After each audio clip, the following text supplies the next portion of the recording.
Hey, this is This Week in Self-Hosted. I'm your host, Ethan, back after 2 weeks of a holiday break and some sickness. Today, I am joined by a guest co-host, Fredrik Burmester, one of the developers of Streamyfin, a mobile client for Jellyfin. Fredrik, thanks a bunch for joining me. Do you mind giving everyone an introduction to yourself and Streamyfin for those who might not be aware of the project? Yeah, of course. Hi, my name is Fredrik. I'm a developer from Sweden. Um, I'm one of the developers for Streamyfin and the original creator of it.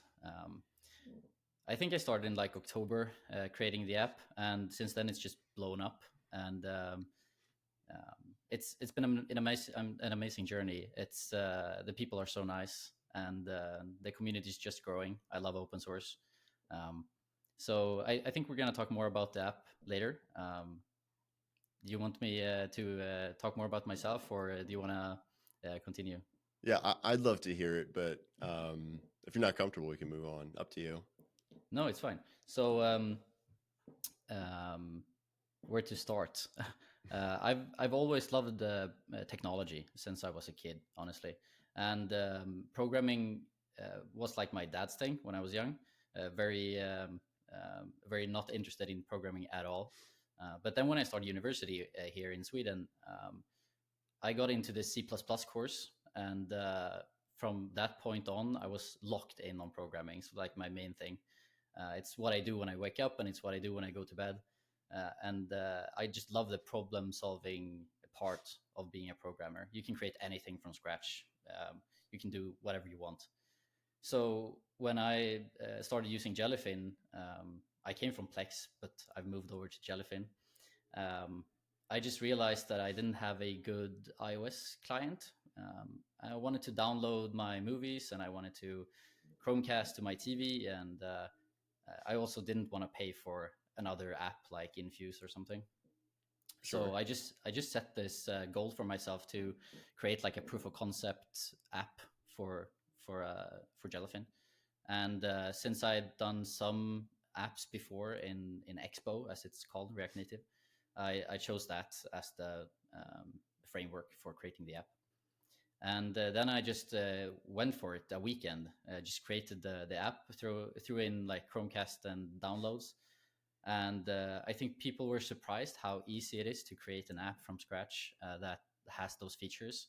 And I think people got even more surprised at like how could all the other apps not already have this if it can be done in like a week. Um, but then, of course, it's like very difficult to make a streaming app, and I stumbled upon a lot of issues, which I've now gotten a lot of help with.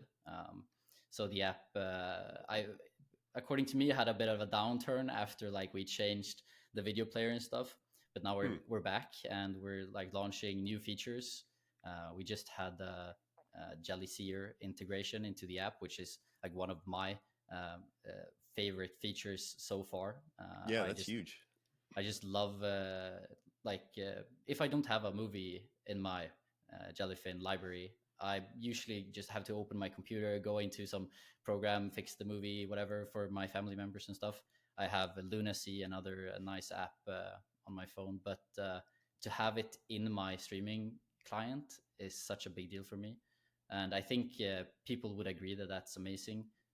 We are working on like a centralized plugin for Jellyfin right now, which will automatically like fill in all the settings and auto connect to Jellyseer and stuff when you open the app. So like grandma can use it without having to enter weird IP addresses and stuff. Hmm. So that's the short and long story of how it got started. Yeah, no, that's great, and we're going to chat a little bit more about Streamyfin when we get to the update section because there's a lot going on with Streamyfin in this past week or two. You said a couple things there. First off, has it only been since October? It feels like Streamyfin has been around for much longer than that, and Yeah. is pretty mature as a client, so that's impressive. I think it's October. It's the time is going so fast. Like it might have been August or something. I know I can see it in like the first commit or like in the star history, but I think it's like late August maybe. October I think was when we got more developers into the Discord and that contributed to the project. Um, but I think maybe late August was the Got start it. of the project. Yeah.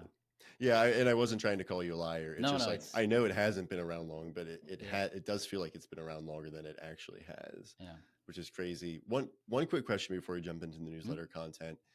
One thing that I'm always curious to hear from developers.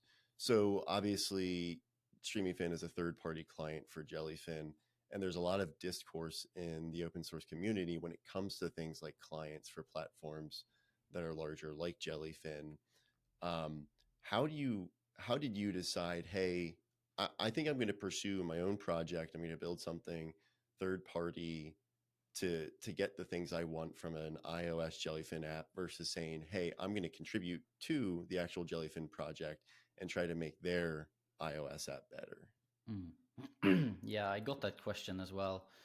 People were maybe a bit annoyed that I didn't contribute instead, and I decided to create my own app.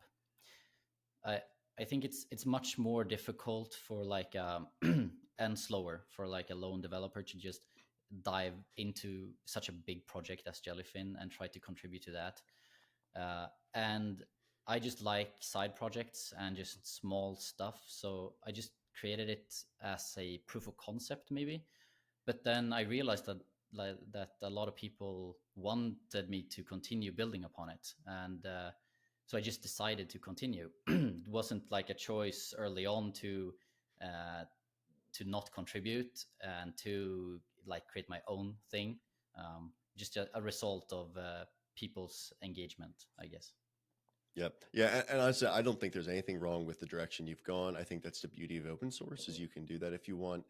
I myself have two projects that are adjacent to existing self-hosting projects. And I think sometimes it just feels like it's easier to accomplish the things you want to accomplish when you're building something on your own versus constantly having to rely on other people Mm, and the hurdles that come along with the bureaucracy of having large projects with lots of contributors. So, yeah. It's very slow to contribute to such a big project as Jellyfin. It's very complex, and it's also difficult maybe to get your ideas through. We double checked that Jelly Seer was an okay feature to have in a possibly official client. There's other things that are like not okay, using copyrighted content and stuff like that, or integrating with services that promote such practices. But this way we could do that if we wanted to. Like we could do whatever we want if we want to. mhm. We don't know yet like what direction we're gonna go. I hope we can be an official client though. Would be nice. Yeah. Yeah, that's great. Well, we'll be waiting anxiously to see how it evolves and how things work out for you guys. But with that being said, I do want to jump into some of the newsletter content. I know we have some interesting things that we've both called out to chat about today. Yeah. So before we jump into the news section, which is typically where I start, I did want to call out I maintain a project for anyone who's not aware. It is an icon collection for people who are deploying self-hosted dashboards or people use icons and logos a lot in their documentation. And I hit a somewhat big milestone this week. I passed 1,000 icons in the collection, which is both great for me but also depressing because it's an indicator as to how much time I probably spend curating and editing and cleaning up icons. So if you're not aware, the link will be in today's newsletter. It's on the website, has some integrations with a few self-hosted apps. So the support for adding icons to your dashboards or whatever it might be is built in, and it's very, very easy. I have light versions of some of the icons as well. So if you're not aware of that, please check it out. Please support the project. There are opportunities for requests on the GitHub repository, which is what I use as the data store for all the icons. So please check it out. Jumping into the news, two things I think, Fredrik, that came up in our conversation beforehand that we wanted to chat about. The first one being the Raspberry Pi 5 16 gigabyte model was dropped this week, which I think is pretty big. 16 gigs is a lot of memory for a Raspberry Pi Yeah. model. And it's been, at least from my perspective, it's been interesting to see the online discourse around this because on one hand, it's really cool to see a Raspberry Pi model that is so capable and has something as much memory as that has and what that means for what you can do with Raspberry Pi. But at the same time, it was also released at 120 USD price point, which I think is a little hefty, especially when you compare it to some of the lower memory end models, which are, I think the 8 gig is somewhere around $80, if I recall correctly. And so I think once you hit $120, you're starting to get into the point of, okay, well, there might be more capable hardware I can afford at that price point. So at what point is it not worth pursuing something like a Raspberry Pi over something like an Intel NUC, which might have a little more hardware capabilities at a similar price point? And so I guess people will just have to figure that out themselves. I know we were both kind of joking about this ahead of time. We both have older Raspberry Pi models. I have one from before, I think, the modern naming convention. So I don't think it has a numerical version. It's like Raspberry Pi B or something, um, and can't even run a potato at this point. So maybe the 16 gig will be helpful for me in future home lab endeavors. Any thoughts on that, Frederick? It's a lot of memory. I have like a 3B or something. I don't think it even supports 4K. So I think every version after the 3B was amazing. The 4 was like a big leap, I think. I don't know if the 16 gigabytes are because of all the like machine learning models you want to run on the machine or something. Inferencing is going to be super hard either way. But maybe it's worth the money. I don't know. I haven't bought a Raspberry Pi in forever. I'd like to try it out though. Hmm. Yeah, I feel like someone is probably going to correct me in the comments of this episode when I say this, but I feel like in my mind, when I think of Raspberry Pis, I don't necessarily think of them as like the main workhorses in my home lab or my infrastructure, but I think they're really cool for things like Home Assistant. If you have someone who's non-technical who wants to run something like Home Assistant, a Raspberry Pi is a really nice alternative to having to fire up or build your own server and something of that magnitude to keep that running. So I think that's great. And so 16 gigs memory, even better. I also think they're good for things like automation and workflow automation that are running tasks and scripts and jobs off on the side and handling those things because they're more than capable of it. But if you have a lot going on the side, it really helps take some of that load off of your primary infrastructure. Um, Eagerly anticipating someone telling me why I'm wrong about that. The second thing in the news that I wanted to chat about this week was the Linux Server IO team, which is a team, a development team that provides a bunch of great Docker containers for people to easily deploy. They work with projects to streamline the deployment process for Docker containers, and they have a lot of kind of cool things on the side that come along with them. And one of those things are what they call their Docker mods, and essentially they're modifications to the containers that can do perform a number of actions on a container. I know some of them are for theming. I think with VS Code, you get some of the additional languages you can install via Docker mods. So it's there in the application when you fire it up. So this week they released two new containers, Mod Cache and Mod Manager, and essentially what they are additional containers to help manage people who are deploying their Linux server containers with all of these mods. And I guess there are some complexities with doing so. And complexities might be the wrong word. They're just additional overhead with deploying mods that end up slowing down startup times or deployment times. And so essentially, they've released these two new containers to help with that. And so on the back end, they're caching mods. They're downloading updates when they find them in the background so that when people are starting up their containers or deploying them, that they're not being bogged down with the whole download and installation of the mods also happening at the same time. So this is happening in the background. Um, so users don't really have to think about it and they're really not impacted. So I myself run a few Linux server containers. I don't personally have any that are using any of their mods. I've used them in the past and they're great. I think if I were using them, I would absolutely download these. Just I think they're just cool and novel and innovative. So it was cool to see them come out with this. Frederick, are you deploying any Linux server containers in your infrastructure? I think they might be my go-to actually. they have such a large library of containers or of images, I should say. I almost always use them. I think I've never used the mods though. I think I stumbled upon them a couple of weeks ago actually, and never heard of them before of that. Before that, the mods. I wanted to do some things with the swag container or something. Mm. Um, so this might be what I have to look into now. Yeah, yeah, this is huge. Are you deploying their Jellyfin container, or I are you think I using the do. official container for that No, image? I think I'm using the Linux server because I want. I think they have like a separate FFmpeg thing to run like skip intro stuff for trick play generation or something. So I needed that to build in the feature in Streamyfin. Got So it. so I needed to change. I actually changed from the official to Linux servers container. Yeah, cool. Well, again, if anyone else is deploying these containers, I would recommend you check out Mod Cache and Mod Manager to help with that. I think Mod Manager, I don't think anyone would run these simultaneously. I think Mod Cache has one functionality, and then Mod Manager kind of extends that a bit and also includes the caching functionality. But I linked to the introduction in the newsletter. Check it out if you're interested.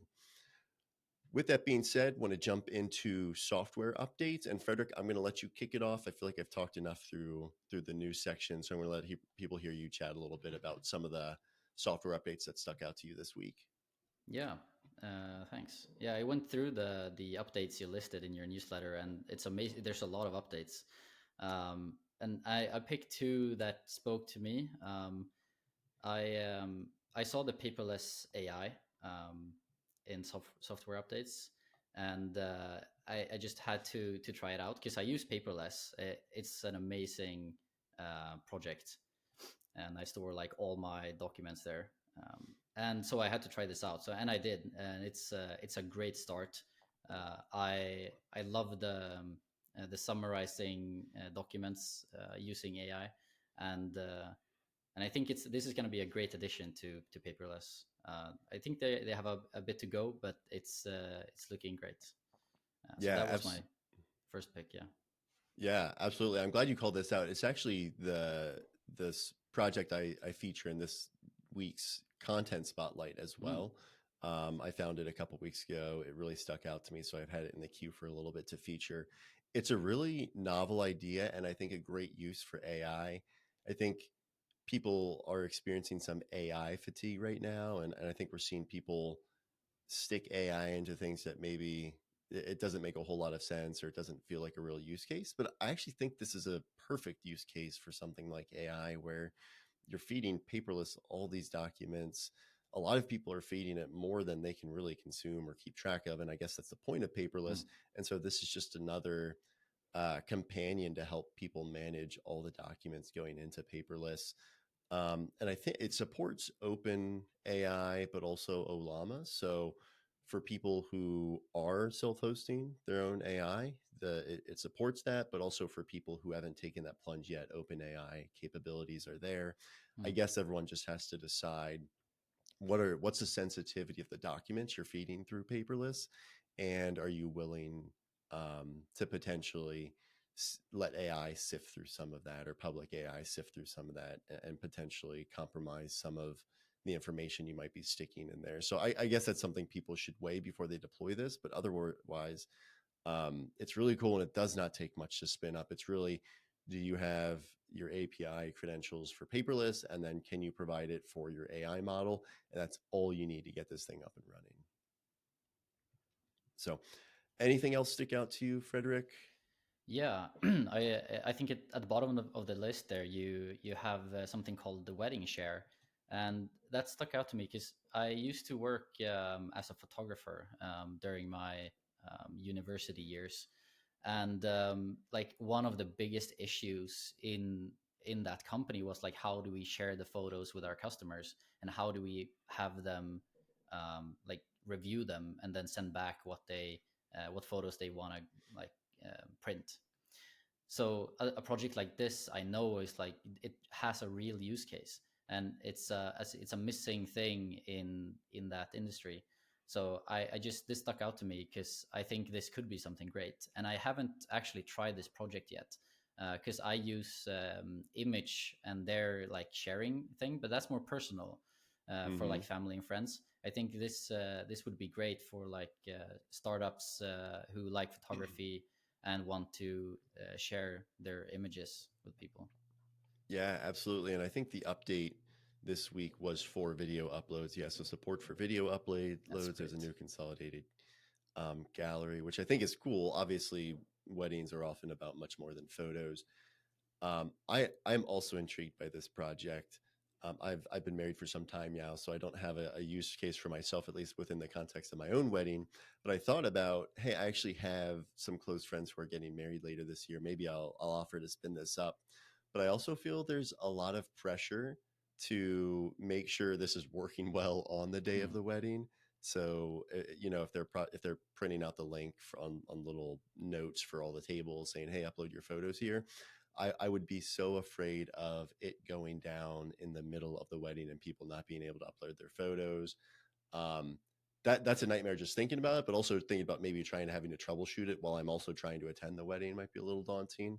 mm, But I think it looks fairly easy to spin up, and I can't imagine there's a huge risk for things going wrong. As long as you've had time to test it and are comfortable to deploying it at time. So I would not want to discourage anyone by saying that, but I can't help but think that thought would be lingering in the back of my mm. mind as I do this. Yeah. Yeah, no, it's got to be stable. I just photographed my brother's wedding, and I was so scared of losing the photos or not being able to view the photos after I share them or something. So, but I think this project, if they have a stable foundation, it's gonna be great. I would use it if I could go back to my working as a photographer days. Yeah, yeah, and pair this with like a nice URL shortening software to give it a Mm, cool URL for people to easily get to it. I'm only bringing that up because a lot of new software popped up this week that had shortening capabilities. So um, probably a match made in heaven there. Couple things I wanted to call it this week in terms of software updates. I know people in the self-hosting world love their single sign-on capabilities, and there were two releases where projects picked up single sign-on capabilities. One of them only experimental, but they're nonetheless. The first one is Actual Budget, which is a personal budgeting app. It is a personal favorite of mine. I'm a finance guy. I'm very organized, and so budgeting is naturally one of the places I gravitate towards when I think of self-hosting things. They're the ones who picked up experimental support, but also ROM-M, which is a ROM manager slash gaming platform that's gained a lot of popularity in the self-hosting world. They also picked up single sign-on support via OpenID Connect. So that's there for people to go and tinker with if you've deployed it have been itching for either of them to gain that support. Feel free to test it out. I'm sure the actual team would love people to test it out and give them some feedback. So hopefully, in an upcoming release, it can be more than just experimental support. Also, some big updates in the bookmarking read later space. Talk a lot in the last couple months about this. Omnivore was a popular read later platform that was just acquired by another company, and so I think the project as is will remain open source, but they won't continue developing it. They're going to take it and spin it and just move capabilities into an existing closed source application. And so there's just been this gap or this vacuum for how do we replace something like Omnivore, and a lot of things have kind of stood out and um, started or have taken command of the space. Hoarder being one of them. Hoarder is a true read later application. I think there's like a weird line between bookmarks and read later. Hoarder is almost more definitely more of a read later application than I would say just pure bookmarks. Um, they had a big update this week, and then also Link Warden, which I would also call more of a bookmarking application than read later, although it does have capabilities that make it that do cater reading later. Also had some big updates as well this week. So if you're using either of them, or if you're looking for something to fill that void from Omnivore being acquired, I'd recommend checking them out. And then lastly, Home Assistant had released their big monthly update. There's normally at least one update a month that they release a bunch of things, and there are a lot of cool things that come with it this month. The one thing I wanted to call out though is they just went through their month of, they call it month of what the heck, where they let people just submit their gripes and minor complaints with Home Assistant and things that kind of grind their gears as they use it. And they addressed something this month that drives me bananas, and I'm so glad they fixed it. When you create automations, which is for people who aren't Home Assistant users, as you manage your smart home, you can say, hey, I want to automate certain things happening at certain times. So, like, I want the lights to come on at sunset, stuff like that. If you have a lot of automations, you probably take some time and effort to organize them. And previously, whenever you create an automation, uh, there's like a save or dialogue pop up that would appear on your window, and you could rename it and whatever, but it would not let you do basic categorization and assigning of where that automation goes. So there's always this extra step or two when you create an automation of, okay, I have to save it, now I have to go find it in the list where it's uncategorized and then assign it to a category. And they cleaned that up this month. And now when you save and you create an automation right out of the gate, you can assign it a category, assign it to an area or whatever that looks like. I know it probably sounds so silly, but it has been such a huge gripe of mine, and I'm so glad to see they deployed that. So, are you a Home Assistant guy, Frederick? I was. I Oh think the no. main, yeah, I know, starting off strong. No, I was. I was using it for like lights in my home, um, and smart plugs and stuff. But there was always an issue connecting to the certain type of, I guess, lights and stuff I had, or plugs, and it just always broke. I don't know why. So my girlfriend was quite mad at me for like never being able to turn off the lights in the evening. So I just had to go another route. And it's like Home Assistant is so much more than just like lights, and I don't do any home automation and stuff. So it was like too big of a platform maybe for me. Hmm. I might try it again though. Yeah, that's fair. And I think there are some other good home automation platforms out there that are self-hosted, not as well known as Home Assistant. But if you're looking for something a little smaller, I guess maybe check some of those things out. Mm. But that's actually a good segue into the breaking changes section. Normally, I don't spend a whole lot of time here, but there were a lot this week, and I wanted to spend just a couple minutes here. Um, but I'm like you. I fear changes, or I fear things breaking in Home Assistant and what that means for my family members who are also relying on things like light switches for basic house functionality. And so one of my strategies for Home Assistant is deploying as many devices that aren't always that don't completely rely on Home Assistant to function. And so a lot of times that means plugging into other protocols, and specifically Zigbee is one of them that I've bought into. And so essentially, when I install smart home capabilities in my home, I try and find things that are Zigbee compatible, so they don't rely. Zigbee is kind of its own network, so it doesn't rely on Wi-Fi or the internet to work. But also the switch, when I try and find Zigbee switches or plugs or whatever, they almost always have the functionality there, so that they don't have to rely on my server being on to work. And so with the Zigbee switches, I can use Home Assistant to turn them on and off. But if my server crashes or if my internet's down, they also work normally. You can go up and you can flip the switch, or on the plug, there's a button for the lamp that you just go up and you push the button, and that'll turn the lamp on, regardless of whether Home Assistant is up and running. And so I bring that up because there's a large platform that kind of consolidates a lot of Zigbee devices called Zigbee to MQTT, which is another kind of um, communication protocol that a lot of these protocols use to communicate with Home Assistant.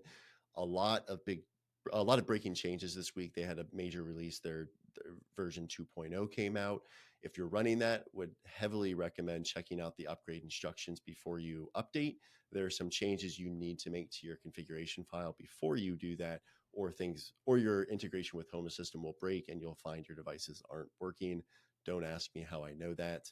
There are also a couple other applications that had some breaking changes, and some big ones too. Git had a big update. There are some breaking changes that they've also outlined. Godoxy, which is a new reverse proxy application that I think has been gaining some popularity. And then Stalwart Mail Server is a very popular email server that people are using to host their own email. A bunch of breaking changes in their recent update, which was fairly large as well. So again, if you're running any of those, please check those out before you upgrade. Don't just use Watchtower to automatically update those and upgrade them as new images appear. So shifting over to new software, Fredrik, again, I'm going to let you kick this off because I feel like I've been talking a lot. Anything that stuck out to you this week? And I know we mentioned there's a lot in the newsletter and there's a lot of new software this week. I think there's a correlation with some major parts of the world being in winter and people probably being stuck inside more and not having as much to do with the influx of new software launches and updates we've seen. So um, I don't know. Do you have any insight on that as a developer yourself for Streamyfin? Do you find yourself churning out more updates and releases when it's cold outside versus other times of the year, or is that just complete poppycock? No, 100%. Like, I live in Sweden, so right now it's just snow and ice outside and dark all time of the day. So I just sit out inside and do my programming. And when it's summer, I'm always outside. You can't see shit on the computer screen because the sun is glaring. So yeah, I think it's 100% the weather and the season thing for being this much right now. Got it. So when I went through your list of the new software here on your newsletter, two things stuck out to me here, and they're both like project management Kanban projects. I feel that that's been like my big missing project in this space. Like I really want a great Trello alternative because like I used Trello at work, but then when I wanted to self-host some similar thing, there just wasn't a great alternative. So I found these two called Banban, which is like a strictly Kanban board project, quite new. And then the other one is Tillywork, which is also a project Kanban manager. They have more than just Kanban. They have like a table, and you can like assign people to specific projects and set deadlines and stuff. So it's I guess a bit bigger than Banban is. I think both have their use cases. If you just want a strictly Kanban board, then maybe Banban is better. But I tried out Tillywork quite a bit actually, and it's working great. So I really enjoy it, and I recommend it for people who want to like need a project management software that's free and open source. Mm-hmm. No, that's great. When I added Tillywork, when I discovered that earlier this week, I got the impression that it was a little more enterprise focused. But looking at it, I think it's only because it calls itself it uses this verbiage a lot, this work management Mm. solution, which for some reason I just equate that with like people being at work using it. But obviously people are doing work beyond just what their day job is, and Mm. it looks like it'd be very friendly to people who aren't using it in an enterprise setting. So that's really interesting. I'm actually glad to hear you spun it up and gave it a shot. A lot of these things pass through my desk, and I just don't have the time or bandwidth to deploy them.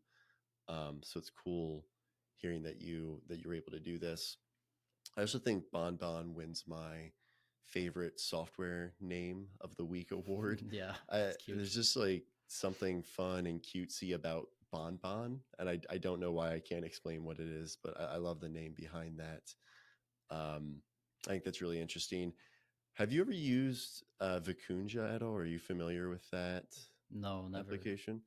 That's a very popular, I think, project management slash task manager. I know it has Kanban board functionality, um, and I feel like that's dominated the space for quite some time. And Mm. so it's encouraging to see these other projects pop up, especially other very capable looking projects like this. Both Bon and Tillywork look great. So if anyone else out there is looking for this functionality, I guess check these two out for sure. Thanks for sharing those with us, Fredrik. I'm not a Kanban guy, or I manage my projects and tasks in another way. So I think that's the beauty of having other people on the show, getting those perspectives, because I don't know that I would have called those out myself Mm. in this week's newsletter. So super interesting. Um, a couple things stood out to me this week. And I'll talk about three pieces of software very quickly, just kind of all grouped together. Feels like there were a lot of interfaces for existing tools that came out this week. And whether it's because people find it easier to manage or because they're catering towards people who are newer, both great use cases support that, both of them 100%. First one is CaddyGen. I'm a little biased because I am a Caddy user myself for my reverse proxy. And it is a Caddy configuration generator. At first, I scratched my head a little bit because I think the beauty of Caddy is that Caddy files, which are essentially configuration files that are what Caddy runs on. So when you want to add a new subdomain or domain to your proxy and your web servers, you go into this file and you just tell it, hey, here's the domain and here's where it should redirect, or here's the application I'm proxying. The nature of Caddy is that it's very simple. The Caddy file, in theory, should be simple. Now you can do some complex things with it that get a little goofy, but I think the beauty and appeal of Caddy is that it's so easy to manage the Caddy file. So when this popped up, I was like, oh, I don't know that I need an interface for configuring it, because it is so easy. But I think a lot of people, especially newer self-hosters, can be a little put off by configuration files, especially if you have a lot of services and you have a lot of subdomains. I think that can be daunting to people. So the more I think about it, the more time I spend with it, I do really support what's happening and what they're doing here. I think I do some goofy things with my Caddy file myself that I'd be interested to see if this supports, but it looks like it has a ton of great features right off the bat. So that was the first one. The second one, an application called ComposeCraft, and it's an interface for managing Docker Compose. So again, something that's typically done in a configuration file. Someone has built an interface for interfacing it with it and managing it for people who'd rather see things visually than in a configuration file. I looked at the screenshots. It's something I want to spin up because I'd love to test it out. um, I I struggle a little bit to think how an interface can make Docker Compose more simple or more easier to use. Just because I also think Docker Compose is very straightforward once you get the hang of it. So will be interesting to give that a spin. And then the other one I wanted to talk about, um, where is it? There was a dashboard. It might be in my latest directory apps here. Oh, I feel like an idiot because I can't find it now. There's a new dashboard for Nginx Proxy Manager, which I think is big for a lot of people. Nginx Proxy Manager already has a web interface, but when you think about like the traffic being routed through it and all the logs, there's not a great way to get to that. And so someone built a dashboard for it, and here it is, Dashly, a lightweight dashboard for Nginx Proxy Manager. Already, Nginx Proxy Manager, a very popular application because it's a web interface, and this kind of takes it one step further to helping you organize things like that. So check that out for sure. What are you using, Fredrik, to proxy your services or as a web server? I'm using Nginx and Nginx Proxy Manager specifically in combination with Swag on some of my servers. It depends. Like if I have a headless server, then Swag is like the go-to because it doesn't need a web interface. Um, Nginx Proxy Manager is so easy. I was at first confused when I saw Dashly, um, because I didn't think they needed a dashboard. But then I looked at it and I realized the same thing as you, that there's no great way of seeing maybe what services are up or statistics or logs or stuff like that. So that might be great, and I'll have to try that out. Mm-hmm. Um, Yeah, yeah, yeah. So anyone else, I guess, who might be looking for that functionality as well. Again, Fredrik, I kind of went where you did as well, like scratching my head. Why do you need a dashboard for this when it's already an interface? But I think there are legitimate use cases for it. The last new project I wanted to call out is this project called Faradune, and it's a very just novel project where it is a place to publish chat quotes, and specifically the project pitches itself as chat quotes. But I actually immediately thought, hey, this is a great place for me to start capturing all of the crazy things my 4-year-old daughter says and the funny things that we want to be able to remember. And it's just a really nice interface for doing something like that. Um, This specifically, the use case for the examples in the repository is for just saving kind of like legendary chats and memorable chats from bash.org, which is no longer online. But again, I think it caters itself to a lot more use cases than that. I thought this was really novel, something that doesn't exist before, but also the developer is James Reed. And if you're listening to this, you don't know who James Reed is, he's probably most well known for he develops an application called Olive Tin, which essentially lets you take command line or terminal commands and publish them to a web interface. So you can just press a button on a web interface to execute commands on your server. So if you need to occasionally restart a Docker container on the go, you can create a button for that and press it, and then when you're out and about and you need to restart something, you just press that button and it'll restart, rather than figuring out how you're going to SSH into your server on your phone to get in and restart it. But I think James is great. I've chatted with him quite a bit outside of the newsletter because his stuff pops up. I feel like, are you familiar with that meme? I think it's usually the Scooby-Doo meme where um, it's like the end of the episode, they pull the mask off the person and they're like, oh, Yeah. it's really you. Yeah, I've seen James it. Reed has so many projects, or a lot of cool novel projects.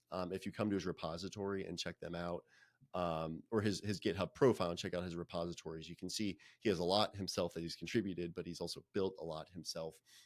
And he has a lot of cool, just kind of novel things like Faradun, this chat app that we're talking about this week, where I feel like I occasionally see these projects pop up and I'd be like, oh, that's really cool. I wonder how someone thought of that.